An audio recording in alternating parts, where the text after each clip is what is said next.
So here is the Jazwares Micro Galaxy Squadron ATST. Gonna talk through some of the features of this. We'll talk about the size of it. I'll show you some measurements, and then also show you a comparison to Action Fleet. So first, just taking a quick look at the box. So the box it comes in here is a decent size. I really like how they have this displayed, especially with the little figure pack. It is a really cool feature. It's kind of small and doesn't seem like that big of an issue, but it's cool when you actually get to take the figure out of that. And then you'll see here on the back, it's just showing you some of the features of it, and then basically just the ATST and then other ships that are coming in the line. So now, if once you go ahead and open the package, the one thing that I really like that Jazwares is doing is that they're providing a little like a scene that you can use as a background. So this actually comes inside the box. It's sitting down like this, so the ATST is sitting on top of it, so you can actually remove this and use it as a backdrop. So they have this with the bigger ships, the troop transport, which actually is really nice to have it as a background for the scene. So now we'll just go ahead and do some measurements. Actually, before I'll do that, I'll talk about just what this thing does. So it actually has 3 points of articulation in the legs. So you actually have the foot can move up and down, and then this joint right here will move, and then it will also move on this joint. So you can put this in lots of different poses. These are actually really tight, which is great right now. My concern would be that if you were actually trying to play with this thing and you move that around too much, it gets so loose that it literally won't stand up. So we'll see how that plays out. And then you have the gun here on the front, moves up and down. The head twists, and again, this is really tight, and I'm trying to twist it. And then you have the gun turret here on the side. Now, this gun turret actually does come off, so I have a feeling a lot of people are going to lose this little guy, but that does come off of there. And then with the cockpit, you just push back on that, it opens up and shows the inside. So the inside actually has some really great detail to it. You'll see here once I grab the figure though and I go to put it in, you can tell by the size of the chair. As soon as I opened this up, I was like, man, how is this guy even going to fit in there? So, well, not that how is it going to fit in there, but how's it going to stay in there? So you can see here is the ATST pilot. So this guy actually is really cool. So again, like I mentioned in the other videos that I've done, the stormtroopers that came with the troop transport were very underwhelming. Once they put a little bit of paint on these, I mean, it makes it really look nice.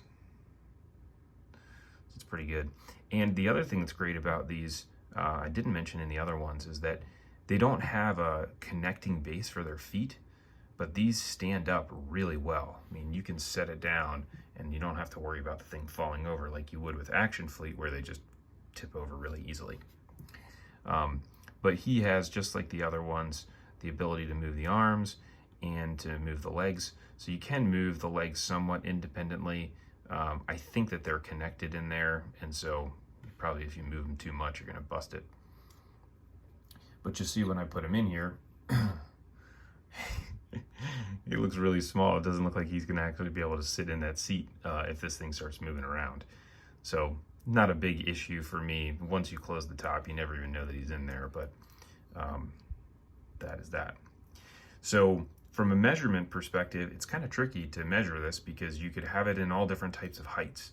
So if we put it in the most closed position, so the shortest position you could make it, it's about a little over 2.5, maybe 2 3/4 inches. If we made it extended out as long as it could be, so if it was standing up straight like that, that's going to be just about at 4 inches. So it's going to be somewhere in that range, just depends on how you want to display it in terms of its size. From front to back, It's from the tip of the gun to the back of the leg, it's about 2 1/4.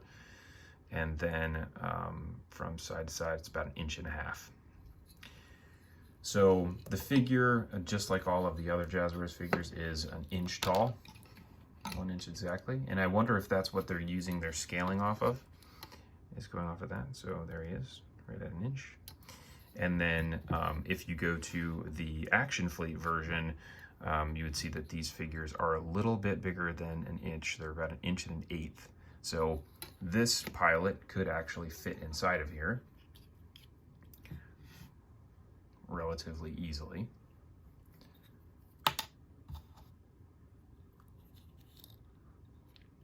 And so there you go. So you could still use Action Fleet with this guy. Now, looking at the comparison of the two, I mean, you can see the ATST, the Action Fleet one, is significantly bigger than the Jazwares version. You don't have the ability to adjust the height of the legs either. So you can see here's what it looks like. The cockpit there looks just a little bit smaller. The legs are significantly different. And then here's what it looks like from the side view. So quite a bit taller.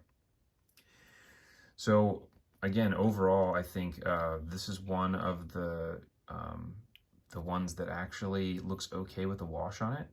And there's tons of detail in this.